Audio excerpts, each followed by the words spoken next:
So let me show us how I made this beautiful purse. So it's very simple. You don't need sewing machine to make it. So I'm going to show us from the beginning to the end. So just pay rapt attention because I'll be fast about it. I don't want the video to be too lengthy. So please pay attention. If you're ready, let's go. So the front is 4 inches by 9, and then the base is 1.5 by 9, 4 by 9, and then 3.5 by 9. Then that base, the base, you split it into two. Split the base into two. That's what I'm doing now. Then let's go to the flap. Measure 2 on this side, 2 on the other side, 2 on the other side, and then use a ruler to connect them together. So this is just the shape I want the flap to be. So trace out the lines. You can see it. So you fold. Now go and get a duplicate. This white paper is called chipboard, and then the pink one is called fiber. So what I'm trying to do here is to duplicate. I'm trying to duplicate the first one. So after duplicating, you're going to add 1/4 inch allowance all round. 1/4 inch allowance all round. And then once you've done that, you're going to cut it out. Remember, the front is 4, the base is 1.5, the back is 4, and then the flap is also 3.5. Or you can use 3 depending on what you want. So you're also folding this also, just like you did it to the first one. So once you've succeeded in doing this, you cut the material, cut the lining, and then you're going to apply glue on them. This is the side gusset. Cut 4 by 6, 2 pieces of the material, 2 pieces of the lining. Now this is the leather. So I'm applying gum on the fiber. Then you apply on the material also. The same thing you see me doing here, you're going to replicate it on that of the lining. That's the chipboard and the lining. You're going to apply gum on them, and then you also fold them. So if you observe, you discover that I'm not going to be showing that of the lining. Now this is the side gusset. Apply gum on both the material and the lining. There are 4 pieces, right? So once you've done that, you glue them together. Then you apply gum like 2 inches wide. You see where I'm applying it.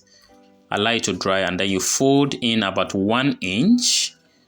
So this is it. Now remember, the front is 4, right? So I'm going to measure out exactly 4 now on both sides, 4 inches. Use your ruler to connect them.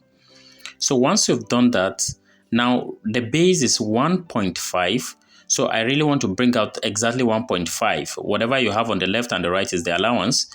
While the upper side, I need 2 inches wide.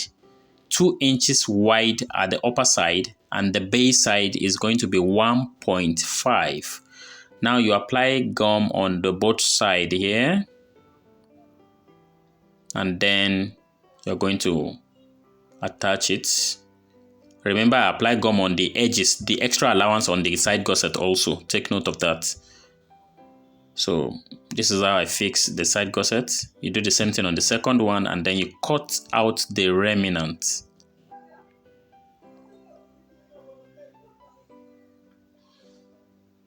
So I don't want the video to be too lengthy, so that's why it's a bit fast. So if you have a means of slowing it down, fine and good. So this is the handle. Just cut 1 inch by 9 or maybe by 10 inches long. Apply gum on it, and then you fold it into 2. That's you fold both edges together. Make sure they don't climb on top of each other.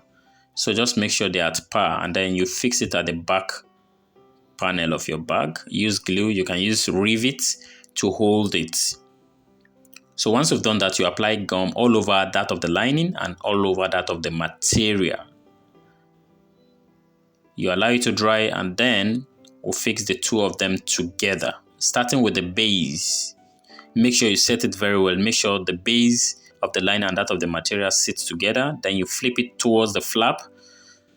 Now you can see everything aligned well. That's because the measurement is actually correct. Now get a polythene bag to cover that front, because we're going to put our lock there. Now remember, or if you observe, I didn't put the lock on the lining. That's because this type of lock has a pin outside. So if it's the one that doesn't have pin outside, you have to apply it first or fix it first before attaching that of the lining with the material together. So now what I'm doing here is to apply glue. Now the glue will go all around except the front panel. Except the front panel. So I will only stop at the base. I will not apply glue at the front because of the lock. So let's go ahead and fix the lock now. So this is the type of lock I'm talking about. It has a pin outside, so I have to punch a hole. Then you fix it from inside and then put the rivet on top of it and then use your hammer to nail it down. So once you've done that, then you can target where the second one is going to be, which is going to be at the front panel. So you mark it, make sure you set it very well so that it can sit well. So I will open it back now and use my cutter to open or perforate a hole. I was able to open it successfully. That's because of the polythene bag that I actually put in place to serve as a guide. So now you test run it. Once it's okay, you remove the polythene bag and then you apply glue and you are done. So you can see now I've set it, everything is okay. So apply glue and then you couple it back, fix the lock, and your purse is ready. So thank you very much for watching. I hope this helps. But if you do have any challenge, you can always reach back to me. Like I said, if the video is a bit fast, you can always slow it down. You can find a means of slowing it down. So thank you very much for watching.